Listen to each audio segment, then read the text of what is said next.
Hey, Horror Great. Movie Night. We are back with another bonus episode. I am fresh from the Pop Rock and Horror Con, and the first thing I did was I sat down and I watched the movie Recovery, and now I am sitting with director John Liang, sitting in the sense that he's on the phone with me. So, John, what was the Hi, Matt. what was the inspiration for Recovery? Well, my co-writer and I wanted to do a film that tackled the opioid crisis in America, and we wanted to do something that was more, entertaining and subversive than just a straightforward, earnest, drama about someone struggling with opioid addiction. And we bounced around some ideas, and we had been interested in writing a horror movie for a while. And we thought, what if we did a psychological thriller about someone struggling with not only addiction but withdrawal? Really a horror movie where yes, there's a murderer, but really the real monster is addiction, and so that's where that's the core of where the core germ of the idea came from. And if you don't mind me asking, and I only ask this because I have family members that have gone through their own struggles with addiction, and there's so much of this movie that does feel personal. Was there any real life experiences that you were pulling from either yourself or family members with how you did the recovery center? Yes. My mother struggled with opioid addiction for a very long time, and she never went to an inpatient rehab, but she had problems with both benzodiazepines and opioids, and fought very hard against that addiction. Mercifully, she eventually did get clean and sober, and but it was a very difficult battle for her, for me, for our whole family, and a lot of the experience that I had with her on her journey to sobriety is reflected in the final film. She did get clean, and she actually passed away from unrelated health problems right before we went into production. About 4 months before we started shooting, she passed away, and so this film is dedicated to her memory. Well, I'm sorry to hear about that, but I will say it's not a Thank you. secret. It's not a secret on the show that my brother, who's my co-host on the main show, struggled with OxyContin for years. He just recently celebrated 6 years of sobriety, so I'm very proud of him for that. Congratulations to him. But You should be. there was moments where I was like, "Yep, I remember that." Like you really do capture some of those struggles with withdrawal very honestly throughout. So I do applaud you for not shying away from some of the dark things that happen when someone's going through that. Well, thank you, Matt. I really appreciate that. I'm very happy for your brother, for his anniversary, and I appreciate your saying that because, we really tried, the team and I tried very hard to honestly and unflinchingly depict addiction and withdrawal in this film, and through our main character, Ronnie. There's a point in the movie also where one of the main characters really kind of says a lot about how we treat our vets, and that felt to me very much like you were as a writer venting about another very serious issue that happens here in the United States. Was that also pulling from any personal stuff, or is that just a thing that you see in the news that just really kind of grinds your gears on a regular basis? It's both. It's both. My mother's dad, my maternal grandfather, was a World War II veteran, and he um, fought in the European theater and was at all the big ticket events. He stormed the beaches of Normandy and actually helped in the liberation of Dachau. And when he came home, my mom told me that he was a hero.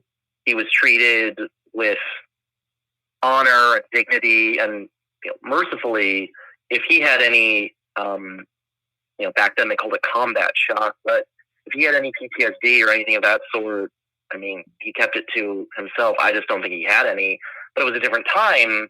And now, we are embroiled in two wars you just never hear about anymore. And it's really that lack of coverage that offends me. And politicians on both sides of the aisle love to talk up and trot out the troops almost as a prop when they want to gin up support. But then, after the flags and the rallies and the marches, I read a lot about both Iraq and Afghanistan vets who come home and they just can't get the right support. And it really is something that I contrast with my grandfather's experience when he came back and, everybody loved him and loved his friends, thank you for your service. But now it's very different, and it really does upset me. And that was another issue that my team and I wanted to tackle in this film, is just how, everybody's there when it's time to send our young men and women off to war, but, who's there waiting for them when they get home? Yeah. Well, let's move on to something a little bit more lighthearted. Earlier in the interview, you had mentioned that you would always kind of wanted to make a horror movie, and that kind of bled into all the other things that you wanted to do with Recovery. What are some of the horror movies that really inspired you to want to pursue horror as like a genre?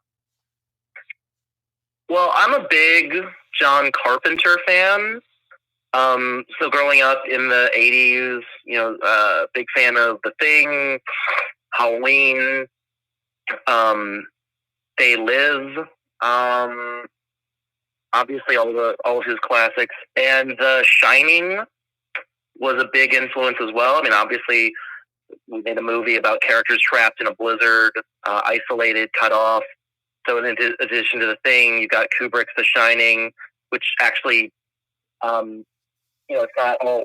My mom also was a huge Shining fan, so she introduced me to The Shining, and we watched it together when I was growing up, and so that was a big influence. And really, I gotta say, we're in this incredible, to be a little more current, we're in this incredible period where we're in a horror renaissance right now. Like, 3 of my favorite films from the last few years, one, obviously The Babadook, and 2, It Follows. Everyone loves those. But I also want to mention this. There's that movie Starry Eyes that Kolsch and the Pet Sematary guys made. That movie was so good, and it just kind of like vanished from everyone's feed while the Babadook and It Follows really got a big mainstream spotlight on it.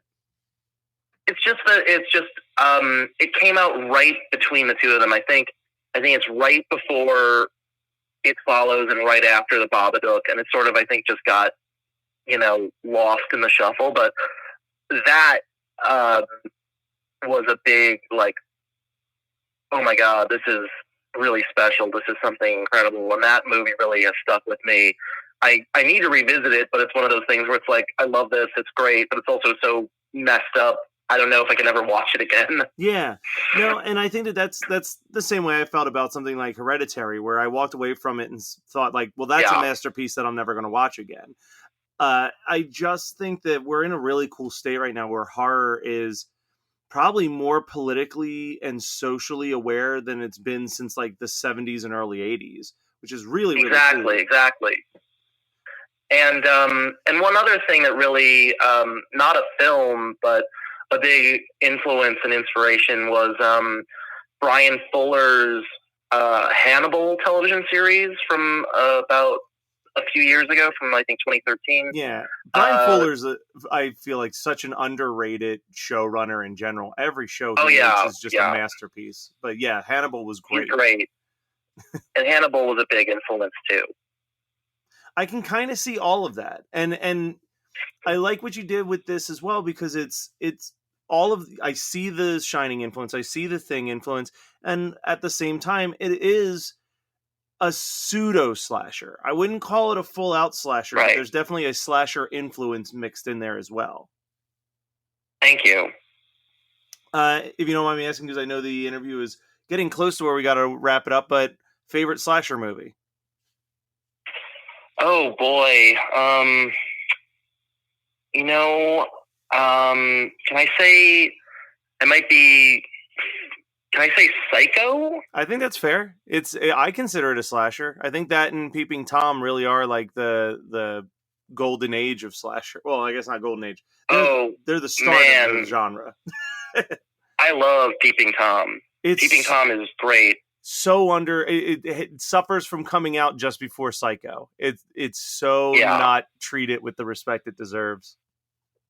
It's it just got buried. But I would say Psycho because Anthony Perkins is incredible, and I would also just say, 60 years before Game of Thrones, like, here's a movie with the boldness to kill off the main character half an hour in. You know, who does that? Yeah, that was, I can't think of anything else that even comes close to that. Like, the only thing that I could think of would be like a Sunset Boulevard that introduces your main character as dead right out the gate, but there's nothing I can think of where you get attached to a character for 30 minutes and then they just kill him before that.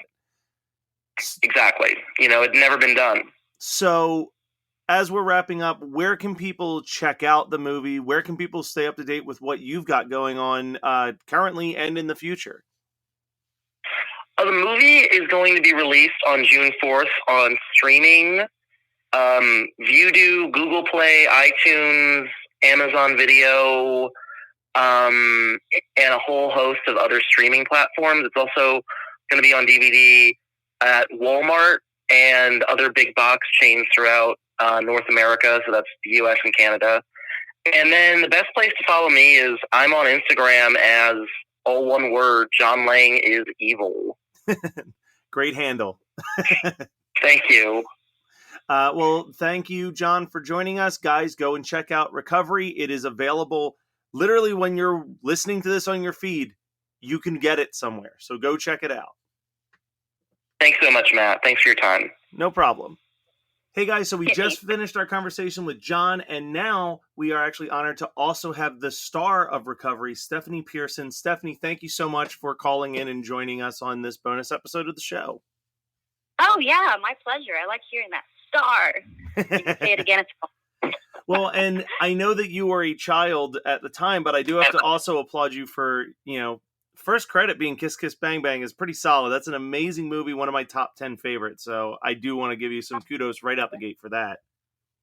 Oh, thank you so much. Yeah, I did a bunch of commercial work and stuff when I was a kid, so that was my first film project. But I kind of grew up in the industry. My dad was a commercial director. My mom was a stylist, so stepping into that role was really comfortable just because I was used to it. But yeah, I have that on my resume, and people either say, "Oh my God, I love that film," cult classic, or they're like, "That's not a porno, is it?" It definitely has one of those names where I'm always like slightly shameful when I suggest it to someone, because I feel like I have to elaborate on what it is. Sorry, Grandma. But Recovery, watched it last night, and I have to give you such a huge applause for just the range that you show in the character of Ronnie. Just all the highs and the lows. There was never a moment that I didn't completely buy that character. So, oh, thank you. do you have what were some of the inspirations that you were pulling to create and craft that character out? Well, I worked with John a lot to create a really big storied backstory for Ronnie, going from just like the relationship she had and her time in Afghanistan, and really trying to figure out who she was previously in her life, how her military status affected her, and then after that, I mean, if you look, there's a very quick glimpse of her, kind of like what her life would have been post rehab and addiction, and it's a stark contrast between like who she was and who she is now. So I really wanted to show that arc and kind of give some of that story in there, even if it was just through my eyes, my looks, or the little words I was saying. And what was it? I mean, this was a pretty big cast and you all had to kind of work together. Were there a lot of friendships that were bonded between you, or did you all try to stay away from it so you could stay that anger towards each other? No, it was very close knit. It actually were, I think, maybe only 2 scenes that the entire cast was all together. Maybe one more than that. But I mean, we shot everything kind of a bit separately. I was very close almost every day with Hope Trocchi and Isla Kay, and I mean, because there's so much stress and just like emotional depth to a lot of those scenes we were doing. When the camera wasn't rolling, we were like cracking up. We were, we had to let up scenes somehow. So we had a lot of fun on set. And in fact, it was around Halloween time that we were shooting. And somebody had like a mask or like a box with a face on it. And so we were hiding in the shower in the bathroom and scaring people. And one of the PAs stepped in and jumped out of the shower. And then this kid's face turned white and he fell backwards, knocked over the trash can. I was like, I felt bad. But so we were having a lot of fun on set. So to counter the dramatic stuff that you were saying on screen. So have you always been a fan of horror? Were you looking forward to being in a horror movie? When I was younger, I wasn't a huge fan until I started working on horror films, and the genre's really grown on me, and realizing that there are so many sub-genres under the horror umbrella. And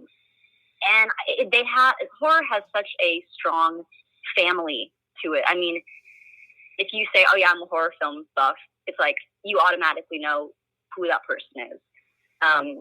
So yeah, I definitely have become a big horror fan. I think I've been killed like maybe 15 times on camera. So does that make me a scream queen? I would say so. And that's a pretty cool bragging right just to walk around with. I haven't been killed on film once yet. So, and I think that there is a lot of truth to that. I'm recording this the day after vending at a convention, and that I've learned that horror is definitely a community that once you're in that family, you can't get out of it. They're going to love you for life. So it's a very good family to be in. Thank you. Yeah, agreed. So did you pull from a lot of, we were talking to John earlier and we were talking about how a lot of this story in the script pulled from a lot of his personal feelings with addiction and his struggles with his own family members struggling with addiction and war, people going to war. Were there any people or things in your life that you were able to pull from, or did you do any research at rehab centers to try to really get down to who Ronnie was? I didn't pull from anyone in particular. It was more of a melding of like research and like learning more about the opioid crisis that's happening in America right now. Actually, when we were filming and when I first read the script, I was like, wow, this is really relevant. And here we are 2 years later, and it's even more relevant now. And I really do think that it's going to be our generation's national crisis. I mean, it's something that has affected, people who I know. It probably affects many people, and you probably don't even know it. Yeah. It's like this silent, you know, ghost that creeps into, people's lives. And it's really easy to keep it under wraps for a long time. And that's something that I wanted to portray in Ronnie, was that, she is tough to the core. And this was one thing that was going to take her down. It wasn't going to be a bullet from an enemy. It wasn't going to be, a broken relationship. It was like this one vice. Yeah. So I wanted to bring some of that in there, but a lot of research, mostly research on just like addiction and recovery and what it does physically to you. Well, and I told this to John as well, but you really did, as someone who has family members that struggle, you really did capture it very real. It was a very real depiction of the withdrawal and the anger and the bouts of rage, and so it was an intense watch for me because of that. Oh, yeah, thank you very much. And it's hard to go home and let that all go. Like working on set, and especially having to be in that mind state for a long time. It's like it's heavy baggage that you go to bed with and you wake up with. So I'm glad it came across.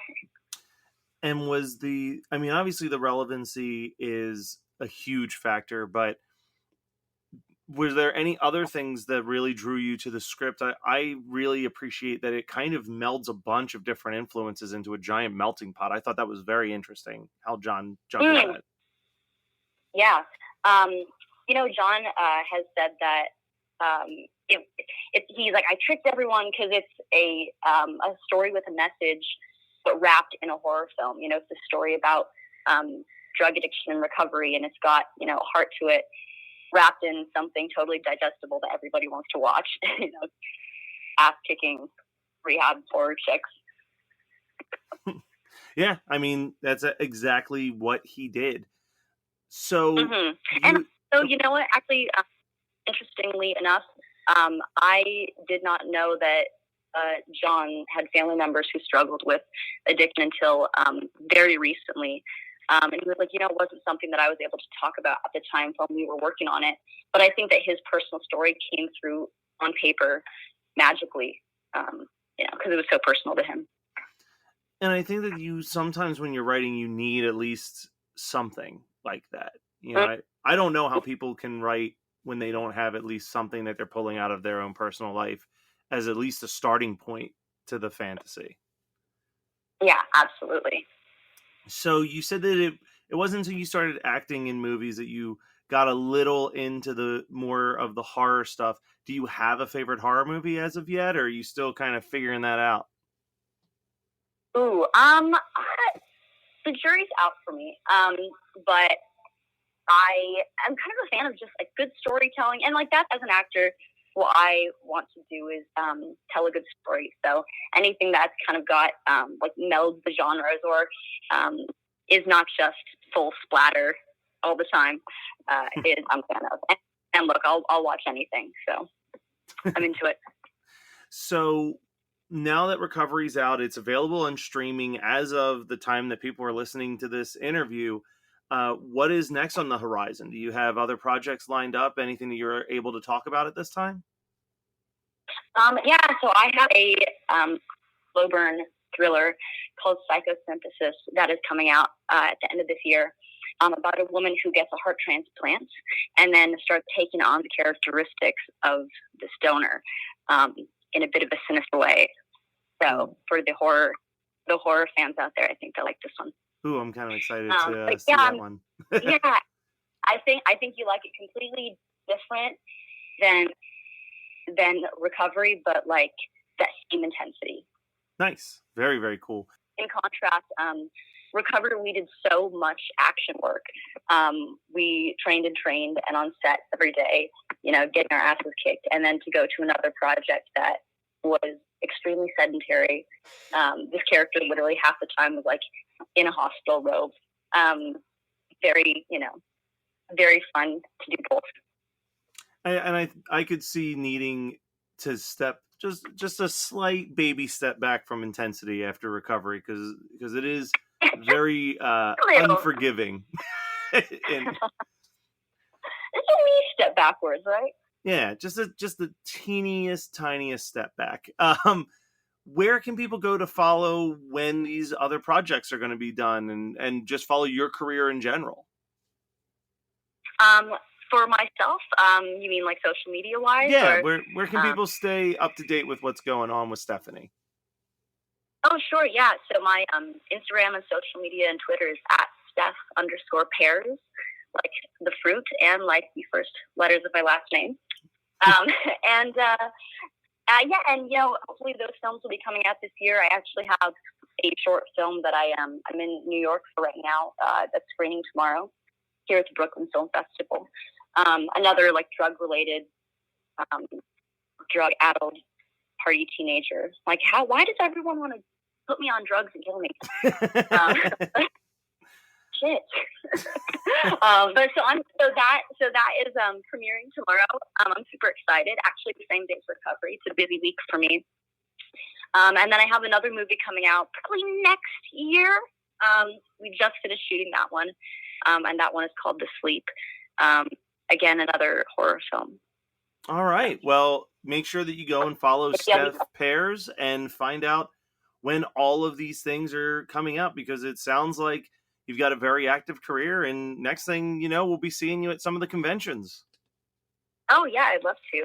And it sounds like hopefully I'll be speaking to you again soon about some of these projects.